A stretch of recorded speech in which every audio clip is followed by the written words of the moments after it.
الحمد للہ رب العالمین والصلاة والسلام علی سید المرسلین اما بعد فاعوذ باللہ من الشیطان الرجیم بسم اللہ الرحمن الرحیم۔ پڑھیے الصلاة والسلام علیک یا رسول اللہ وعلی آلک واصحابک یا حبیب اللہ۔ الصلاۃ والسلام علیک یا نبی اللہ وعلی آلک واصحابک یا نور اللہ۔ نارملی دنیا میں ہم چاہتے ہیں کہ نیک لوگ اللہ والے ہمارے لیے دعا کر دیں، اچھی بات ہے، جب بھی کسی بزرگ سے ملاقات ہو ہمیں دعا کروانی چاہیے۔ مگر آج میں ایک ایسی کمال کی حدیث آپ سنیں گے کہ جس میں ایک عظیم و شان فرشتہ جو ہے وہ قیامت تک آپ کے لیے دعا کرے گا، قیامت تک آپ کے لیے استغفار کرے گا۔ وہ کیسے؟ اب حدیث سنیے۔ آقا فرماتے ہیں اللہ پاک کا ایک فرشتہ ہے، اس کا ایک بازو ایسٹ میں ہے یعنی مشرق میں ہے اور دوسرا بازو مغرب میں ہے، ویسٹ میں ہے۔ پھر فرمایا جب کوئی شخص مجھ پر محبت سے درود بھیجتا ہے، آقا فرماتے ہیں جب کوئی بندہ مجھ پر محبت سے درود پڑھتا ہے میرا کوئی امتی، وہ فرشتہ پانی میں غوطہ لگاتا ہے اور اپنے پر جھاڑتا ہے، اللہ پاک اس کے پروں سے ٹپکنے والے ہر قطرے سے ایک فرشتہ پیدا فرماتا ہے۔ کتنے قطرے ٹپکیں گے؟ کبھی آپ نے غور کیا کوئی چڑیا پانی میں گر جائے پھر اپنے پروں کو پھڑپھڑائے تو کتنے سارے قطرے گرتے ہیں، اتنا بڑا فرشتہ، اور جب وہ پر اپنے ہلاتا ہوگا تو کتنے قطرے گرتے ہوں گے، اور پھر اس سے کتنے فرشتے پیدا ہوتے ہیں۔ اچھا جب فرشتے پیدا ہوئے ان کی ڈیوٹی کیا ہے؟ نبی پاک فرماتے ہیں یستغفروا لذلک المصلی علی الی یوم القیامہ۔ آقا فرماتے اس کی ڈیوٹی کیا ہوتی ہے؟ پیدا ہونے والے ہر فرشتے کی، وہ فرشتے قیامت تک اس درود پڑھنے والے کے لیے استغفار یعنی دعائے مغفرت کرتے ہیں۔ ہائے ہائے، ایک درود پاک اس کی برکت سے کتنے فرشتوں کو اللہ پیدا فرماتے، اور سارے فرشتے درود پڑھنے والے کے لیے دعائے مغفرت کرتے ہیں۔ تو کاش رمضان میں ایسی درود پاک پڑھنے کی عادت بن جائے کہ پھر ہم پورا سال ہی درود پڑھنے والے بن جائیں۔ محبت کے ساتھ بآواز بلند درود پاک پڑھ لیں۔ صلو علی الحبیب صلی اللہ تعالی علی محمد صلی اللہ علیہ وسلم۔ شاعر لکھتے ہیں دل میں ہو میرے جائے محمد، دل میں ہو میرے جائے محمد، سر میں رہے سودائے محمد، جب گھبرائیں گے آسی ڈر کر، رحمت حق یہ کہے گی بڑھ کر، چین کریں شہدائے محمد صلی اللہ علیہ وسلم۔ ایک بار پھر درود پاک پڑھ لیں۔ صلو علی الحبیب صلی اللہ تعالی علی محمد صلی اللہ علیہ وسلم۔ ماہ رمضان میں بہت سارے تاریخی واقعات ہوئے ہیں۔ آج ایک عظیم الشان اسلام کی ہسٹری کا واقعہ جو ہے اس کی طرف ہم کچھ معلومات بھی حاصل کریں گے اور قرآن کی روشنی میں اس سے کچھ پیغام لینے کی کوشش کریں گے۔ پہلے قرآن کی ایک آیت سن لیجئے۔ اللہ قرآن مجید میں ارشاد فرماتا ہے، پارہ نمبر 4 ہے، سورہ آل عمران ہے اور آیت نمبر 139۔ اللہ ارشاد فرماتا ہے وَلَا تَهِنُوا وَلَا تَحْزَنُوا وَأَنْتُمُ الْأَعْلَوْنَ إِن كُنتُم مُؤْمِنِينَ۔ آسان ترجمہ قرآن کنز العرفان۔ اور تم ہمت نہ ہارو اور غم نہ کھاؤ، اگر تم ایمان والے ہو تو تم ہی غالب آؤ گے۔ سبحان اللہ۔ یہ آیت کس عظیم واقعے کی طرف اور کن عظیم لوگوں کی طرف اشارہ کرتی ہے انشاءاللہ ہم سمجھتے ہیں۔ اس آیت کو انڈرسٹینڈ کرنے کے لیے پہلے میں ایک اور واقعہ آپ کو سناتا ہوں۔ ایک بیان کیا جاتا ہے کہ کچھ لوگ بحری سمندر میں جا رہے تھے اور اچانک طوفان آ گیا، بحری جہاز بڑے بڑے ہچکولے کھانے لگا، تیز ہوائیں چلنے لگی، مسافر بڑے گھبرا گئے، کلمہ پڑھنے لگے، دعائیں کرنے لگے۔ سب کو ایسا لگتا تھا کہ اب سمندر میں ہمارا جہاز غرق ہو جائے گا، اور آس پاس طوفان اتنا تھا کہ ان کے قریب کچھ کشتیاں جو تھیں وہ ٹوٹ بھی گئیں، یعنی ہر طرف خوف کا عالم طاری ہو گیا۔ تو انہوں نے دیکھا کہ ایک بزرگ ہیں جو جہاز میں آرام کر رہے ہیں اور بڑے سکون سے پرسکون لیٹے ہوئے ہیں۔ گئے ان کے پاس، کہا حضرت ہماری حالت خراب، ہم سب کلمے پڑھ رہے ہیں، چیخو پکار مچی، آپ آرام سے سو رہے ہیں۔ تو انہوں نے جلدی سے جیسے ہی آنکھ کھولی تو کیا پڑھا؟ بسم اللہ الذی لا یضر مع اسمہ شیء فی الارض ولا فی السماء۔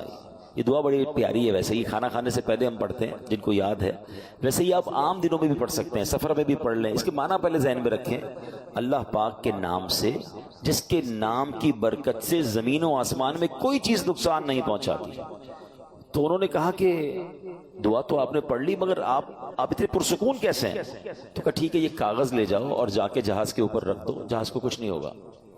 انہوں نے کہا ہم نے کاغذ لیا، بزرگ سے لگ رہے تھے، کوئی اللہ والے لگ رہے تھے، ہم نے جہاز پہ جا کے رکھا، جہاز کے جو اوپر ڈیک تھا، تو جہاز تھوڑی دیر بعد ایسا لگا کہ کسی نے اس کو بالکل آسانی سے کنارے سے لگا دیا۔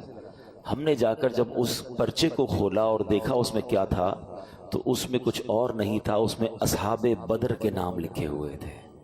اللہ کریم نے اصحاب بدر کے ناموں کی برکت سے اس جہاز کو اس طوفان سے بچا دیا۔ جان ساران بدر و احد پر درود، حق گزاران بیعت پہ لاکھوں سلام۔ اسلامی تاریخ کا عظیم واقعہ ہوا ہے 17 رمضان، رمضان کی 17 تاریخ کے جو واقعہ ہوا، یہ یوم الفرقان بھی کہا جاتا ہے۔ فرقان کہتے ہیں فرق کر دینا، اس دن ڈیسائیڈ ہو گیا تھا کفر اور اسلام کے درمیان، یہ ایسا ڈیسائیڈنگ مومنٹ تھا کہ جس سے اسلام کو وہ عروج ملا۔ کیونکہ پلاننگ کیا تھی کفار کی، آپ سمجھیے یہ مارکا ہے نا، اس کی بہت اہمیت، سگنیفیکنسی کیوں اتنی زیادہ ہے کہ اس وقت پوری دنیا میں صرف 313 مسلمان تھے۔ اور اس کو اس طرح سمجھیے کہ جس صبح جنگ بدر ہونی تھی تو رات نبی پاک نے بڑا گر گڑا کر رو رو کر اللہ کی بارگاہ میں دعا کی تھی کہ اے اللہ، اگر آج یہ مارے گئے تو پھر دنیا میں تیرا کوئی نام لینے والا نہیں ہوگا۔ تو آپ سوچئے کہ اتنی تعداد تھی، چلے کچھ خواتین مدینہ شریف میں ہوں گی، ورنہ آل ٹوگیدر مسلمان بدر میں موجود تھے۔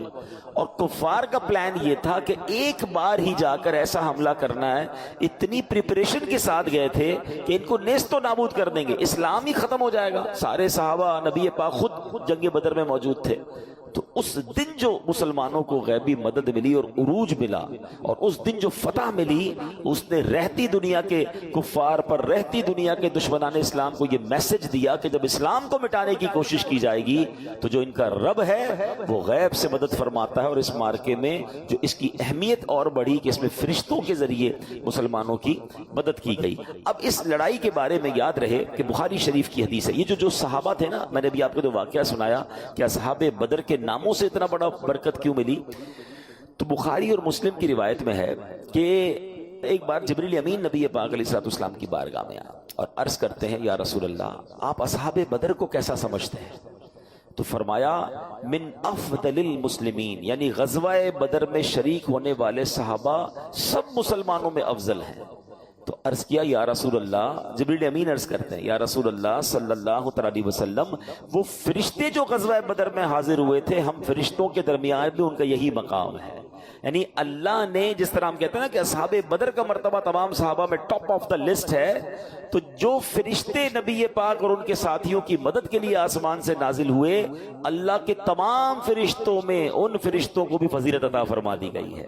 اب یہاں عشق والی بات سن لو کہ جن لوگوں نے اللہ کے دین کی مدد کی، نبی پاک علیہ السلام کی بدر کے میدان میں یوں سمجھیے کہ ساتھ دیا، اللہ نے ساری دنیا سے انہیں ممتاز کر دیا۔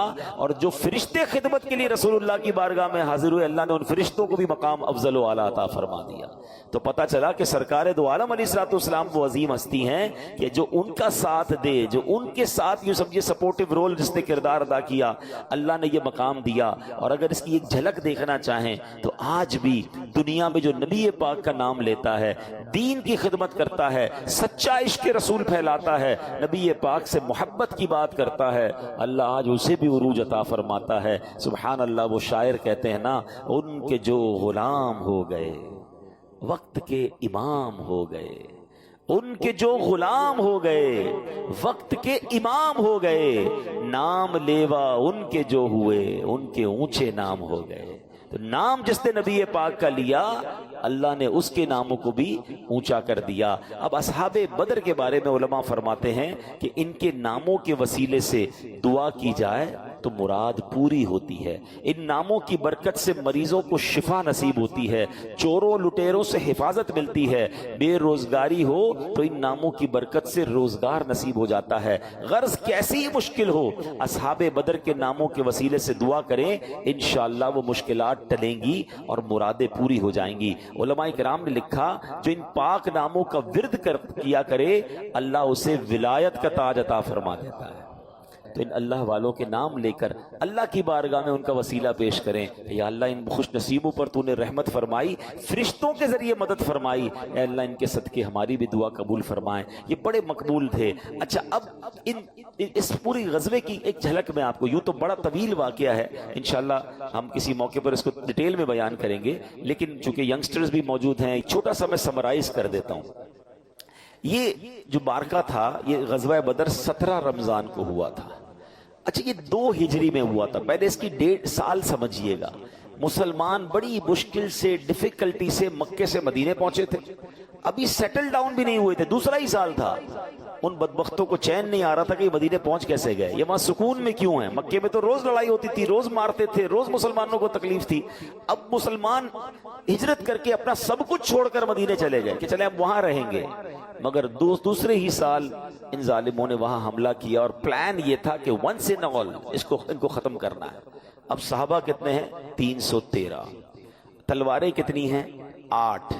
ٹھیک ہے، رمضان شریف کے دن ہیں، کھانے پینے کا سامان بھی زیادہ نہیں تھا، مگر جوش ایمانی ایسا تھا، جذبہ جانثاری ایسا تھا کہ 1000 کا لشکر سامنے ہے اور یہ صحابہ ان کے سامنے کھڑے ہو گئے۔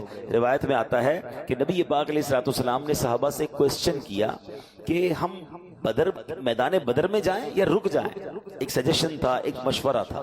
صحابہ کا جو ریپلائی تھا نا، ذرا سنیے گا۔ مسلمانوں کے پہلے خلیفہ حضرت ابوبکر صدیق اور دوسرے خلیفہ حضرت عمر فاروق اور دیگر صحابہ کرام نے عرض کیا، یا رسول اللہ، آپ کے لیے مکہ چھوڑا ہے، آپ کے لیے سب کچھ قربان کیا ہے، اب جانے بھی آپ کے نام پر قربان کریں گے، اب ہم سے نہ پوچھیں جانا ہے کہ نہیں جانا، we are ready for everything whatever you want, آپ جو فرمائیں گے ہم اس کے لیے راضی ہیں۔ اب نبی پاک نے انصار کی طرف رخ کیا۔ ذرا سمجھیے گا، یہ بھی پتا ہونا چاہیے مہاجرین کون تھے، انصار کون تھے۔ مہاجرین وہ تھے جو مکے سے ہجرت کر کے مدینے آئے تھے، اور جو مدینے میں پہلے سیٹلڈ تھے نا، وہ انصار تھے، اور انہوں نے ہیلپ کی تھی مہاجرین کی۔ تو اب انصار سے پوچھا، کیونکہ وہ تو گھر بار میں رہتے تھے، ان کی تو فیملیاں بھی وہاں پر تھیں، جائیدادیں بھی تھیں، تو ان سے پوچھا تو حضرت سعد بن عبادہ انصار کی طرف سے کھڑے ہوئے رضی اللہ تعالیٰ عنہ، عرض کرتے ہیں، یا رسول اللہ، شاید اب ہم سے رائے لینا چاہتے ہیں، ہم سے یہ پوچھنا چاہتے ہیں کہ ہماری رائے کیا ہے۔ اے اللہ پاک کے آخری نبی صلی اللہ علیہ وسلم، میدان بدر تو یہ رہا، آپ اگر فرمائیں ہم تو سمندر میں اترنے کے لیے بھی تیار ہیں۔ آپ لٹرلی ان صحابہ کا جذبہ دیکھیں، فرماتے ہیں آپ بدر کے بارے میں مجھے سوال کر رہے ہیں، ہم سمندر میں اتر جائیں گے، آپ حکم فرمائیں۔ دوسرے صحابی نے عرض کیا، یا رسول اللہ، ہم بنی اسرائیل جیسے نہیں ہیں جنہوں نے حضرت موسیٰ سے کہا تھا، اور جو بنی اسرائیل نے حضرت موسیٰ سے کہا تھا نا، وہ قرآن میں موجود ہے۔ قرآن کی آیت سنیے، فَاذْهَبْ أَنْتَ وَرَبُّكَ فَقَاتِلَا إِنَّا هَاهُنَا قَاعِدُونَ۔ انہوں نے حضرت موسیٰ کے ساتھ بے وفائی کر کے کیا کہا تھا؟ تو آپ اور آپ کا رب دونوں جاؤ اور لڑو، ہم تو یہیں بیٹھے ہیں۔ بنی اسرائیل نے دھوکہ دیا تھا نا حضرت موسیٰ کو۔ صحابی کہتے ہیں، حضور ہم بنی اسرائیل نہیں ہیں، ہم جدھر کہیں گے آپ کے ساتھ جائیں گے، سب کچھ قربان کر دیں گے۔ یا رسول اللہ، اپنی جانیں آپ پر نثار کریں گے۔ سبحان اللہ، یہ کیسا شاندار جذبہ تھا صحابہ بدر کا۔ شاعر نے اس کا نقشہ بڑے پیارے انداز میں کھینچا ہے۔ وہ کہتے ہیں، تھے ان کے پاس 2 گھوڑے، 6 زرہیں 8 شمشیریں، پلٹنے آئے تھے یہ لوگ دنیا بھر کی تقدیریں۔ سامان اتنا سا تھا، اور پلان کیا تھا کہ دنیا کی تقدیر بدلنی ہے۔ نہ تیغ و تیر پر تکیا، نہ خنجر پر، نہ بھالے پر، بھروسہ تھا تو ایک سادی سی پیاری چادر والے پر۔ اے میرے پیارے اسلامی بھائیوں، اب کیا ہوا؟ جب یہ جانیں ہتھیلی پر لگ کر اللہ کی راہ میں پہنچے نا، تو اللہ قرآن میں فرماتا ہے، وَلَقَدْ نَصَرَكُمُ اللَّهُ بِبَدْرٍ وَأَنْتُمْ أَذِلَّةٌ، اور بے شک اللہ نے بدر میں تمہاری مدد کی جب تم بالکل بے سر و سامان تھے۔ اللہ پاک نے غزوہ بدر میں مسلمانوں کی مدد کے لیے پہلی جو مدد بھیجی، 5000 فرشتے بھیجے، 5000 فرشتے آسمان سے نازل ہوئے۔ اور سبحان اللہ، اب یہاں پر بڑی باریک سی بات ہے، بہت ساری کنفیوژن دور ہو جائے، قرآن کے ذریعے ذرا سنیے گا۔ جب بدر میں مدد کے لیے کون آئے تھے؟ ذرا مل کر جواب دیں گے، فرشتے آئے تھے، مگر اللہ نے کیا فرمایا؟ وَلَقَدْ نَصَرَكُمُ اللَّهُ، اور بے شک اللہ نے بدر میں تمہاری مدد کی. ٹھیک ہے, یعنی مدد کے لیے آئے فرشتے تھے. اللہ پاک فرماتا ہے یہ مدد فرشتوں کی نہیں بلکہ رب العالمین کی ہے, اللہ کی مدد ہے. پتا چلا کہ اللہ کے بندوں کا مدد کرنا اصل میں اللہ پاک کا ہی مدد کرنا ہے. سبحان اللہ. اور فرشتے کون ہیں؟ قرآن خود ان کے بارے میں فرماتا ہے عباد مکرمون, فرشتے عزت والے بندے ہیں. تو جن کو اللہ پاک بندہ فرمائے ان کی مدد اللہ پاک کی مدد ہے, تو جنہیں اللہ پاک اپنا دوست فرمائے ان کا عالم کیا ہوگا؟ میں نہیں کہتا, قرآن کہتا ہے الا ان اولیاء اللہ, سن لو بے شک اللہ کے اولیاء. اولیاء کون ہوتے ہیں؟ ولی کہتے ہی دوست کو ہیں. تو بتائیے بندے مدد کریں تو اللہ فرمائے یہ میری مدد ہے, تو اگر اللہ کے ولی کسی کی ہیلپ کر دیں تو یہ بھی ایکچولی اللہ ہی کی مدد ہے. تو یہ کانسیپٹ اپنا کلیئر کر لیں کہ اگر کوئی اولیاء کرام یا صحابہ کرام کی طرف رجوع کرتا ہے, ذہن یہ نہیں ہوتا کہ یہ مدد کریں گے یا یہ اپنی حیثیت سے مدد کریں گے. اللہ کی عطا سے اللہ جسے چاہے اختیارات دے. تو اگر اللہ والے کسی کی مدد کرتے ہیں تو قرآن کی یہ آیت ہمیں بتا رہی ہے کہ وہ مدد دراصل اللہ کی ہے. یہ شرک نہیں. شرک یہ ضرور ہے کہ کوئی کہے کہ جناب فلاں شخصیت میری مدد کر رہی ہے, وہ اللہ سے نہیں اپنی طرف سے لے کر دے رہی ہے, اللہ سے لے کر نہیں دے رہی. تو جناب ہمارا یہی عقیدہ ہے کہ دینے والی ذات صرف رب کی ذات ہے, خالق و مالک وہی ہے. ہاں وہ جس پیارے کو چاہے, جس اپنے جو ہے وہ برگزیدہ بندے کو چاہے اختیارات عطا فرمائے. تو یہ جب بات سمجھ آ جائے گی تو یہ کنفیوژن جو ہے وہ کلیئر ہو جائے گی. اب آخری بات, اب اس ٹاپک کو ایک اور طرف لاتے ہیں. اب آج کل بڑی باتیں ہوتی ہیں کہ بھائی جب فرشتوں کی مدد بدر میں ہو سکتی تھی تو آج اللہ مدد کیوں نہیں فرماتا؟ آج تو مسلمان بڑی تکلیف میں ہیں, ہر طرف مسلمان ذلیل و خوار ہو رہے ہیں, کہیں دھماکے ہو رہے ہیں, تو کہیں جناب مسلمان غربت کا شکار ہیں, تو کہیں مسلمانوں کو دبایا جا رہا ہے, کہیں جناب غیر مسلموں کی فوجیں تباہی مچا رہی ہیں. تو جناب آج بھی تو کلمہ گو ہیں, آج وہ مدد کیوں نہیں آ رہی؟ Relevant question. سبحان اللہ. تو آج ذرا بڑا سادہ سا جواب ہے جو میں نے شروع میں آیت تلاوت کی تھی. اللہ نے کیا فرمایا؟ وَلَا تَهِنُوا وَلَا تَحْزَنُوا وَأَنْتُمُ الْأَعْلَوْنَ إِن كُنتُم مُؤْمِنِينَ. اللہ نے فرمایا تم ہمت نہ ہارو اور غم نہ کھاؤ, اگر تم ایمان والے ہو تو تم ہی غالب آؤ گے. اس کا مطلب یہ ہوا اے محبوب علیہ السلام کے غلاموں, غالب تم ہی رہو گے, سپیریورٹی تمہیں ہی ملے گی. شرط ایک ہی ہے, اللہ نے قرآن میں بیان فرما دیا, سچے ایمان والے ہو جاؤ, اللہ پاک پر کامل بھروسہ رکھنے والے ہو جاؤ. یہ شرط پوری کر دی جائے, ایمان پختہ کر لیا جائے, ہمیشہ اسلام غالب رہے گا. اور آپ غور کیجئے نا, جس زمانے میں حضرت عمر کی حکومت تھی, آدھی دنیا پر حضرت عمر کی حکومت تھی, اتنی ٹیکنالوجیز تو نہیں تھی نا, مگر ایمان مضبوط تھا. شاعر مشرق لکھتے ہیں نا, فضائے بدر پیدا کر. ایک کنڈیشن ہے, فضا وہ والی پیدا کرو نا. ایمان کیسا تھا؟ اللہ پر بھروسہ تھا, ہتھیاروں پر نہیں تھا, پکے مسلمان تھے نا. فضائے بدر پیدا کر, فرشتے تیری نصرت کو اتر سکتے ہیں گردوں سے کتار اندر کتار اب بھی. یعنی آج بھی فرشتے مدد کو آ سکتے ہیں اگر وہ بدر والی فضا پیدا کر لی جائے, وہ ایمان کا لیول کر دیا جائے. ایک اور جگہ شاعر مشرق نے سمجھایا نا, حضرت ابراہیم کا جو واقعہ ہے, ارے وہ آگ باغ کیسے بن گئی, آج تو آگ جلا دیتی ہے. تو وہ لکھتے ہیں نا, اگر آج بھی ہو ابراہیم سا ایمان پیدا, there is only one condition, ایمان کا لیول وہ چاہیے. اگر آج بھی ہو ابراہیم سا ایمان پیدا, آگ کر سکتی ہے انداز گلستان پیدا. آج بھی آگ باغ بنے گی, آج بھی فرشتے مدد کو آئیں گے. لیول آف ایمان وہ ریکوائرڈ ہے. ایمان کا لیول تو ہمارا یہ ہو گیا ہے کہ جناب آج تو بندہ کہتا ہے جھوٹ نہیں بولیں گے نا تو کاروبار نہیں چلے گا. مولانا صاحب آپ سمجھا تو رہے ہو جھوٹ حرام ہے, مگر ساری مارکیٹ جھوٹ بولتی ہے. آج سود کا کام نہیں کریں گے تو کیسے؟ حضرت آپ کو نہیں پتا, سود کا کام کریں گے نہیں تو ہمارا بلڈنگ ہی نہیں کھڑی ہو سکے گی, ہمارا امپائر ہی کھڑا نہیں ہوگا, ہمارا بزنس ہی یعنی ہمیں ایمان کا وہ کمزور لیول ہو گیا. بلکہ لوگ کہتے ہیں نماز پڑھنے دکان چھوڑ کے جاؤں گا تو کاروبار کیسے چلے گا. یعنی ہمارا مائنڈ یہ ہے کہ جھوٹ بولنے سے کام ہوگا, سود کھانے سے یا سود کا کام کرنے سے آگے بڑھوں گا, اپنا بزنس چھوڑ کر نماز پڑھنے جاؤں گا تو بزنس ڈاؤن ہو جائے گا. یہ ایمان ہے. تو کہاں سے مدد آئے گی؟ آپ بتائیں نا. اب غور کریں کتنی چیزیں. آج کسی کو کہو بھائی دین کا کام سیکھنے کے لیے کچھ تھوڑا سا ٹائم نکالو, ارے بھائی بچوں کو کھلانا بھی ہے, ہمارے کاروبار بھی ہیں, ہم اگر چلے گئے دین کے کام کے لیے 2-4 دنوں کے لیے تو پیچھے کون ہوگا؟ بچوں کا کیا ہوگا؟ فیملی کا کیا ہوگا؟ تو پھر یہی ایمان ہے نا ہمارا. ہمیں پھر اللہ پر بھروسہ تو نہ رہا نا. یعنی آپ غور کیجئے ہمارا حال یہ ہے. ایک کمال کا واقعہ, حضرت عبد الواحد بن زید کہتے ہیں میں ایک سمندری سفر پر تھا, تیز ہوائیں چلنے لگی, ہمارے جہاز کو کسی جزیرے پر جا کے رکنا پڑا.